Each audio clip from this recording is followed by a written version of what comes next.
Hello दोस्तों, स्वागत है आप सभी के अपने चैनल आर के एक्सपर्ट क्लासेस में। तो यदि आप भी 18 फरवरी को मैथ यानी गणित का फाइनल परीक्षा देने वाले हैं तो अभी की इस क्लास में 18 फरवरी फाइनल परीक्षा के लिए मैथ के हम लोग वैसे ऑब्जेक्टिव क्वेश्चन देखेंगे जो आपके 18 फरवरी फाइनल परीक्षा में पूछा जाएगा। तो आप लोग इस क्लास में अंत तक बने रहिएगा। ये मैथ का क्वेश्चन पेपर है 18 फरवरी फाइनल परीक्षा के लिए सेकेंडरी स्कूल एग्जामिनेशन 2026 एनुअल यानी वार्षिक फाइनल परीक्षा 2026 के लिए ये मैथ यानी गणित का क्वेश्चन पेपर है 18 फरवरी फाइनल परीक्षा के लिए। तो मैथ का विषय कोड 110 रहेगा। मैथ का विषय कोड समय यहाँ पर 3 घंटा 15 मिनट का मिलेगा और पूर्णांक 100 रहेगा। 100 नंबर का एग्जाम होगा। तो आइए पहला नंबर क्वेश्चन देखते हैं। फर्स्ट क्वेश्चन यहाँ पर पूछा गया है। पहला नंबर क्वेश्चन है कि यदि भाग एल्गोरिथम ए बराबर बी क्यू प्लस आर में ए का मान 72 दिया गया है और क्यू का मान यहाँ पर 18 दिया गया है तथा आर का मान 0 दिया गया है, तो बी का मान क्या होगा। यहाँ पर बी का वैल्यू पूछा गया है। तो यदि भाग एल्गोरिथम यहाँ पर ए बराबर बी क्यू प्लस आर में ए का मान, क्यू का मान और आर का मान दिया गया है तो बी का वैल्यू बताना है। तो यहाँ पर ए की जगह पर 72 रखिए, क्यू की जगह पर 8 रखिए, आर की जगह पर 0 रखिए। चलिए रख देते हैं। ए की जगह पर यहाँ पर 72 दिया गया है तो 72 बराबर है, तो बराबर बी के जगह पर बी हमें निकालना है तो बी गुना क्यू के जगह पर देखिएगा 8 दिया गया है तो 8 हो जाएगा और प्लस आर के जगह पर यहाँ पर 0 दिया गया है तो 0 हो जाएगा। तो यहाँ पर 72 बराबर में इसे गुना करेंगे तो ये 8 बी हो जाएगा और प्लस 0 करेंगे तो इतना ही होगा। तो यहाँ पर बी बराबर में 72 बट्टा में ये 8 गुना में है तो बट्टा में आएगा तो यहाँ पर 8 हो जाएगा। तो बी बराबर 8 9 72, बी का मान 9 आएगा। ऑप्शन नंबर ए में दिया गया है। ऑप्शन नंबर ए बिल्कुल राइट आंसर हो जाएगा। बी का वैल्यू कितना आएगा तो 9 आएगा। क्वेश्चन नंबर 2 यहाँ पर पूछा गया है, निम्नलिखित में कौन सी सबसे छोटी प्राकृत संख्या है। सबसे छोटी प्राकृत संख्या पूछा गया है। तो प्राकृत संख्या 1 से स्टार्ट होता है और अनंत तक जाता है। प्राकृत संख्या 1 से स्टार्ट होता है और अनंत तक जाता है, याद रखिएगा। तो सबसे छोटी प्राकृत संख्या पूछा गया है। तो सबसे छोटी प्राकृत संख्या यहाँ पर 1 है, 1 दिया गया है। बिल्कुल ऑप्शन नंबर सी में दिया गया है। इसका राइट आंसर सी हो जाएगा। अगर एक ऑप्शन में नहीं रहता है तो 2 देखेंगे, 2 ऑप्शन में नहीं रहता है तो 3 देखेंगे। यहाँ पर 1 दिया गया है इसलिए इसका राइट आंसर 1 हो जाएगा। सबसे छोटी प्राकृत संख्या 1 होता है। क्वेश्चन नंबर 3 यहाँ पर पूछा गया है कि एक घात वाला बहुपद कहलाता है। तो एक घात वाला बहुपद क्या कहलाता है। तो एक घात वाला बहुपद रैखिक बहुपद कहलाता है जिसका x का घात 1 हो, और यहाँ पर द्विघात बहुपद जिसका घात 2 हो, x का घात 2 हो। त्रिघात बहुपद x का घात 3 हो। तो यहाँ पर एक घात वाला बहुपद क्या कहलाता है, रैखिक बहुपद कहलाता है। Right answer option number C हो जाएगा। 2 घात वाला बहुपद द्विघात बहुपद कहलाता है और 3 घात वाला बहुपद त्रिघात बहुपद कहलाता है। क्वेश्चन नंबर 4 यहाँ पर पूछा गया है, निम्नलिखित में से त्रिघात बहुपद का सबसे व्यापक रूप कौन है। त्रिघात बहुपद का व्यापक रूप पूछा गया है। तो देखिए जिसका अधिकतम x का घात 3 हो। तो यहाँ पर x स्क्वायर है तो ये तो होगा नहीं, ये द्विघात बहुपद है। x के पावर 4 है, ये भी नहीं होगा। यहाँ पर 3 है लेकिन यहाँ पर अधिकतम घात देखिएगा 4 है तो ये नहीं होगा। यहाँ पर देखिएगा ax क्यों, यहाँ पर x का घात 3 है यानी अधिकतम घात 3 है और यहाँ पर x के पावर 2 है तो अधिकतम घात कितना है, 3 है। तो यही इसका राइट आंसर हो जाएगा। यहाँ पर त्रिघात बहुपद का व्यापक रूप X cube plus B X square plus C X plus D हो जाएगा। Option number C right answer. Question number 5 number question है कि समीकरण 2x प्लस 3y बराबर 5। यहाँ पर ये समीकरण दिया गया है 2x प्लस में 3y बराबर में 5 में x का मान 1 हो तो y का मान क्या होगा। यहाँ पर इसमें x का वैल्यू 1 दिया गया है तो y का वैल्यू पूछा गया है, तो x के जगह पर 1 रख देंगे तो y का मान आ जाएगा। तो यहाँ पर 2 गुना x के जगह पर 1 रखेंगे और प्लस में यहाँ पर 3y का वैल्यू निकालना है, बराबर में यहाँ पर 5 हो जाएगा।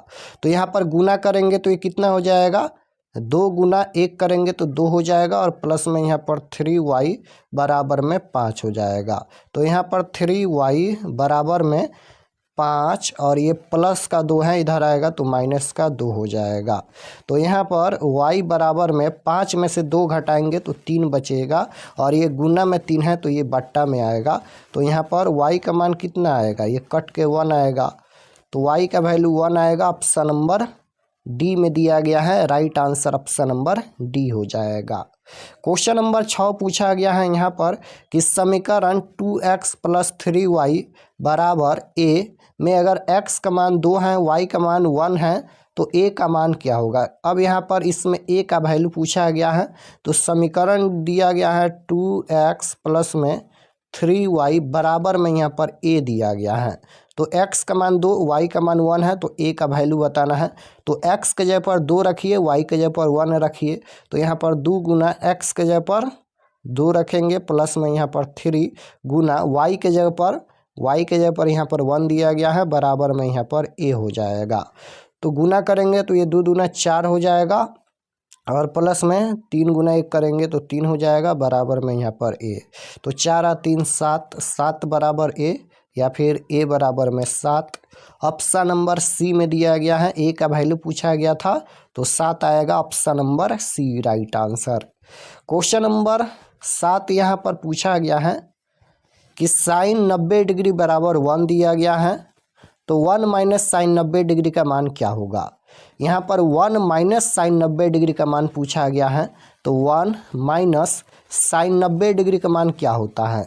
तो साइन 90 डिग्री का मान 1 होता है, 1 में से 1 घटाएंगे तो 0 बचेगा। ऑप्शन नंबर सी में दिया गया है, right answer option number C हो जाएगा। क्वेश्चन नंबर 8 पूछा गया है। 8 नंबर क्वेश्चन है कि 42 सेंटीमीटर व्यास वाले वृत्त का क्षेत्रफल है। यहाँ पर 42 सेंटीमीटर व्यास वाले वृत्त का क्षेत्रफल पूछा गया है। तो यहाँ पर व्यास दिया गया है 42 सेंटीमीटर, तो हमें त्रिज्या यानी आर का वैल्यू सबसे पहले निकालेंगे। तो यहाँ पर 42 का आधा कितना हो जाएगा, 21 हो जाएगा, तो आर का वैल्यू 21 होगा। अब यहाँ पर वृत्त का क्षेत्रफल बताना है, तो वृत्त का परिधि 2πr होता है और वृत्त का क्षेत्रफल πr² होता है। तो पाई का मान 22/7 गुना r², तो 21 गुना 21 करेंगे यहाँ पर, 7 तिरका 21। अब यहाँ पर 22 गुना 21 गुना 3 गुना करेंगे तो कितना हो जाएगा, इसे गुना करेंगे तो यहाँ पर 1386 आएगा। तो 1386 सेंटीमीटर इसका राइट आंसर होगा। ऑप्शन नंबर बी में दिया गया है, राइट आंसर बी हो जाएगा।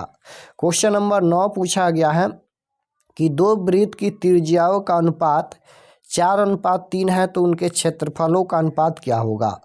2 वृत्तों की त्रिज्याओं का अनुपात दिया गया है 4:3 है, तो उनके क्षेत्रफलों का अनुपात पूछा गया है। तो जब भी क्षेत्रफल का अनुपात पूछा जाएगा तो यहाँ पर इसको स्क्वायर करेंगे, तो 4 का स्क्वायर हो जाएगा 16 और 3 का स्क्वायर हो जाएगा 9, तो 16:9 इसका राइट आंसर होगा। ऑप्शन नंबर सी में दिया गया है, राइट आंसर सी हो जाएगा। जब क्षेत्रफल का अनुपात पूछा जाएगा तो स्क्वायर करेंगे और त्रिज्या का अनुपात पूछा जाएगा तो इसमें रूट लगाएंगे, तो राइट आंसर सी हो जाएगा। क्षेत्रफल का अनुपात पूछा गया है तो इसका स्क्वायर करेंगे तो 16:9 आएगा, right answer C. Question number 10 पूछा गया है यहाँ पर कि 60 के अभाज्य गुणनखंड में 2 का घातांक क्या होगा। 60 के अभाज्य गुणनखंड में यहाँ पर 2 का घातांक पूछा गया है, तो 60 का अभाज्य गुणनखंड कर लेते हैं। 2 से कटाएंगे तो ये 30 हो जाएगा, 2 से कटाएंगे तो 15 हो जाएगा, 3 से कटाएंगे तो 5 हो जाएगा। तो 2 का घातांक पूछा गया है, तो यहाँ पर 2 को 2 है तो इसका घातांक कितना होगा, 2 होगा। ऑप्शन नंबर ए में दिया गया है, right answer option number A हो जाएगा। क्वेश्चन नंबर 11 यहाँ पर पूछा गया है, √12 एक संख्या है, तो रूट 12 कौन सी संख्या है? रूट 12 का वर्गमूल पूर्ण रूप से नहीं निकलेगा, तो यह एक अपरिमेय संख्या है। Right answer option number B हो जाएगा। क्वेश्चन नंबर 12 पूछा गया है कि 2 प्लस रूट 2 है। तो यहाँ पर 2 एक परिमेय संख्या है, लेकिन रूट 2 एक अपरिमेय संख्या है। तो एक परिमेय संख्या और एक अपरिमेय संख्या का योगफल या भागफल या गुणनफल हमेशा अपरिमेय संख्या होता है। तो right answer option number B हो जाएगा, यह एक अपरिमेय संख्या है। क्वेश्चन नंबर 13 है कि 2 या 2 से अधिक अभाज्य संख्याओं का मौसा। तो 2 या 2 से अधिक अभाज्य संख्याओं का मौसा हमेशा 1 होता है। Right answer option number A हो जाएगा। 2 या 2 से अधिक अभाज्य संख्याओं का मौसा यानी HCF हमेशा 1 होता है। क्वेश्चन नंबर 14 पूछा गया है कि 2 लगातार सम संख्याओं का HCF। तो 2 लगातार सम संख्याओं का HCF यानी मौसा पूछा गया है, तो 2 हो जाएगा। Right answer option number A होगा। याद रखिएगा, अगर अभाज्य संख्याओं का मौसा पूछा जाएगा तो 1 हो जाएगा, सम संख्याओं का मौसा यानी HCF पूछा जाएगा तो 2 हो जाएगा। क्वेश्चन नंबर 15 है, यहाँ पर 1 2 1 1 2 इस तरह से ये संख्या है, बताना है कि ये कौन सी संख्या है। तो यहाँ पर 2 ही संख्या है, 1 और 2, और 2 ही संख्या बार बार रिपीट हो रहा है, तो इस तरह के संख्या को हम लोग अपरिमेय संख्या कहते हैं। Right answer option number B हो जाएगा। क्वेश्चन नंबर 16 पूछा गया है कि 2 परिमेय संख्याओं के बीच अधिकतम कितनी परिमेय संख्या हो सकती हैं। तो 2 परिमेय संख्याओं के बीच अधिकतम अनंत परिमेय संख्या हो सकती है। Right answer option number D हो जाएगा। 17 नंबर क्वेश्चन है कि बिंदु 5,6 का कोटि है। कोटि पूछा गया है। ये पहला बिंदु x अक्ष के नियामक होता है, ये दूसरा y अक्ष के नियामक होता है। तो पूछा गया है कि इसका कोटि क्या होगा। पहला जो होता है उसे भुज बोलते हैं, और दूसरा होता है उसे कोटि बोलते हैं। तो भुज का मान 5 है, कोटि का मान 6 है। तो कोटि पूछा गया है तो 6 होगा। Option number C right answer हो जाएगा। क्वेश्चन नंबर 18 पूछा गया है, यहाँ पर यदि किसी बिंदु P के निर्देशांक 2,5 हो तो 5 को क्या कहते हैं। यदि किसी P का यहाँ पर निर्देशांक दिया गया है 2,5, तो पूछा गया है कि 5 को क्या कहते हैं। तो पहला भुज होता है, दूसरा कोटि होता है, तो यहाँ पर P की कोटि कहते हैं। Right answer option number A हो जाएगा, क्योंकि दूसरा यहाँ पर ये कोटि होता है, तो कोटि का मान 5 है तो P का कोटि कहेंगे। क्वेश्चन नंबर 19 है, 2 घात वाले बहुपद कहलाता है। तो 2 घात वाला बहुपद रैखिक बहुपद नहीं, त्रिघात बहुपद नहीं, द्विघात बहुपद कहलाता है। Right answer option number C हो जाएगा। क्वेश्चन नंबर 20 पूछा गया है कि बहुपद x² - 11 के शून्यक है। इसका शून्यक पूछा गया है, तो लिखेंगे यहाँ पर x² - 11 बराबर में 0 करेंगे। तो यहाँ पर x² बराबर, ये माइनस का 11 है, इधर आएगा तो प्लस का 11, स्क्वायर हटेगा तो ये रूट में जाएगा, रूट अंडर 11। तो इसका 2 शून्यक होगा, एक प्लस का रूट 11 और एक माइनस का रूट 11। ऑप्शन नंबर सी में दिया गया है, एक प्लस का रूट 11 और एक माइनस का रूट 11 इसका शून्यक होगा।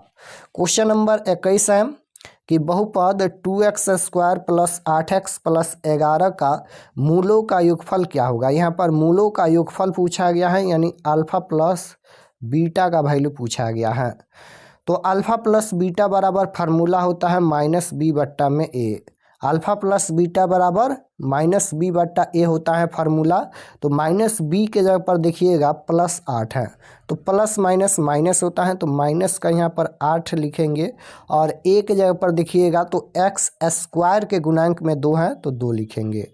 तो यहाँ पर 4 दूना 8 माइनस का 4 इसका आंसर होगा। ऑप्शन नंबर बी में दिया गया है। Right answer option number B होगा। शून्यों का योगफल का फार्मूला -b/a होता है, और शून्यों का गुणनफल का फार्मूला c/a होता है। तो दोनों आप लोग याद रखिएगा। क्वेश्चन नंबर 22 है, यदि 3a बराबर 180 डिग्री तो cos a का मान क्या होगा। यहाँ पर cos a का वैल्यू बताना है, तो सबसे पहले इसमें a का वैल्यू निकालिए। तो यहाँ पर a बराबर लिखेंगे 180 डिग्री बट्टा में यहाँ पर 3 हो जाएगा, तो a बराबर में कितना हो जाएगा, यहाँ पर 3 × 6 = 18, तो यहाँ पर 60 डिग्री हो जाएगा। ए का मान 60 डिग्री होगा, तो लिखेंगे यहाँ पर कॉस ए की जगह पर 60 डिग्री, और कॉस 60 डिग्री का मान कितना होता है, तो कॉस 60 डिग्री का मान 1/2 होता है। तो right answer option number C हो जाएगा, 1/2 इसका राइट आंसर होगा। क्वेश्चन नंबर 23 देखिए, पूछा गया है कि यदि एपी का nवां पद Tn बराबर 2n+5 तो T4 का मान क्या होगा। यहाँ पर T4 का वैल्यू पूछा गया है, तो यहाँ पर n के जगह पर 4 रख दीजिए, तो यहाँ पर 2 गुना n के जगह पर 4 प्लस में यहाँ पर 5, तो यहाँ पर ये हो जाएगा 4 दूना 8 और प्लस में 5, 8 और 5 13 होता है। Right answer option number D में दिया गया है।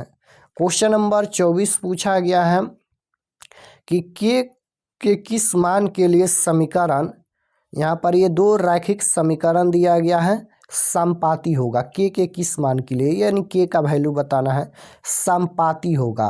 तो सबसे पहले तो आपको याद होना चाहिए कि समपाती कब होता है, तो जब A1/A2 बराबर होता है B1/B2 और बराबर होता है C1/C2 के, यानी जब तीनों बराबर होता है तब समपाती होता है, और समपाती रेखाओं के अनगिनत हल होता है। तो इसी फार्मूला से के का वैल्यू निकालेंगे। एक यहाँ पर A1 के जगह पर क्या है, तो x के गुणांक में कुछ भी नहीं है तो 1 लिखेंगे। A2 के जगह पर 2 है, B1 के जगह पर कितना दिया गया है, 2 दिया गया है। C1 के जगह पर यहाँ पर B2 के जगह पर k दिया गया है, C1 के जगह पर 7 दिया गया है, C2 के जगह पर 14 दिया गया है। तो इसे गुना कर लीजिए, k में 1 से गुना करेंगे तो k हो जाएगा, 2 में 2 से गुना करेंगे 4 हो जाएगा, k का वैल्यू 4 आएगा, option number C right answer. Question number 25 है कि समीकरण के कितने हल हैं। ये दो रैखिक समीकरण दिया गया है, इसके कितने हल हैं, हल पूछा गया है। तो A1/A2 बराबर B1/B2 बराबर C1/C2 के फार्मूला से चेक करेंगे कि इसका कितना हल होता है। तो A1 के जगह पर 2 है, A2 के जगह पर 4 है, B1 के जगह पर -3, B2 के जगह पर 6 और C1 के जगह पर 5, C2 के जगह पर 15। तो यहीं पर ये बराबर नहीं है, तो इसका आंसर हो जाएगा A1/A2 बराबर नहीं है B1/B2। तो इसका कितना हल होगा, इसका एक हल होगा। Right answer option number A हो जाएगा, इसका एक हल होगा। जब A1/A2 बराबर नहीं होता है B1/B2 तो इसका एक हल होता है, जिसे अद्वितीय हल भी बोलते हैं। क्वेश्चन नंबर 26 है कि समीकरण 3√3x² प्लस 10x प्लस 3√3 बराबर 0 का विवेचक बराबर होगा। यहाँ पर विवेचक पूछा गया है, विवेचक का वैल्यू, तो विवेचक पूछे या विविधकर पूछे दोनों एक ही होता है। इसका एक फार्मूला होता है d बराबर b² - 4ac। विवेचक या विविधकर का फार्मूला d बराबर b² - 4ac होता है। तो b के जगह पर यहाँ पर 10 दिया गया है, तो 10 का स्क्वायर 100 होता है, तो 100 लिखेंगे, -4 गुना a के जगह पर यहाँ पर 3√3 दिया गया है और c के जगह पर यहाँ पर √3 दिया गया है। तो यहाँ पर 100 माइनस इसे गुना कर लेते हैं। सबसे पहले √3 में √3 से गुना करेंगे तो ये रूट से रूट कैंसिल हो जाएगा, 3 बचेगा, या फिर √9 हो जाएगा, और √9 का वर्गमूल 3 होता है। तो इतना गुना करेंगे तो यहाँ पर 3 हो जाएगा, फिर यहाँ पर 3 में 3 से गुना करेंगे तो 9 हो जाएगा, और 9 में 4 से गुना करेंगे तो 9 चौका 36 हो जाएगा। तो 100 में से 36 घटाएंगे तो 64 आएगा, ऑप्शन नंबर बी में दिया गया है। Right answer option number B हो जाएगा। 27 नंबर क्वेश्चन है कि x अक्ष का समीकरण है।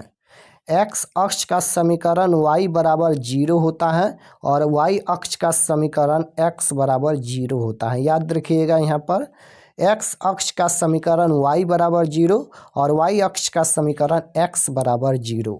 तो यहाँ पर x अक्ष का समीकरण पूछा गया है, तो y बराबर 0 होता है। Right answer option number B हो जाएगा। 28 नंबर क्वेश्चन है कि मूल बिंदु के नियामक होता है, तो मूल बिंदु के नियामक 0,0 होता है। Right answer option number A हो जाएगा, मूल बिंदु के नियामक 0,0। 29 नंबर क्वेश्चन है कि यदि कोई रेखा वृत्त को सिर्फ एक बिंदु पर स्पर्श करती है तो वह रेखा कहलाती है, तो स्पर्श रेखा कहलाती है। राइट आंसर बी हो जाएगा। 30 नंबर क्वेश्चन पूछा गया है यहाँ पर कि दो वृत्त का क्षेत्रफल का अनुपात 49:81 है, तो उसकी त्रिज्याओं का अनुपात क्या होगा। यहाँ पर त्रिज्याओं का अनुपात पूछा गया है। तो अभी हम बताए हैं कि त्रिज्याओं का अनुपात पूछा जाएगा तो रूट लगाना है। तो यहाँ पर हो जाएगा √49/81। तो 49 का वर्गमूल 7 × 49 7 होता है और यहाँ पर 81 का 9 होता है। तो 7:9 इसका राइट आंसर होगा। ऑप्शन नंबर सी में दिया गया है, राइट आंसर सी हो जाएगा। जब भी त्रिज्याओं का अनुपात पूछा जाएगा तो रूट लगाएंगे और क्षेत्रफल का अनुपात पूछा जाएगा तो स्क्वायर करेंगे। तो इसका राइट आंसर सी हो जाएगा 7:9। तो यहाँ पर हम लोग 30 क्वेश्चन देखे हैं। इस क्लास में 30 क्वेश्चन रहने देते हैं और यह क्वेश्चन का आंसर आपको कमेंट में बताना है। इसका आंसर आप लोग कमेंट में बताइएगा इसका आंसर क्या होगा।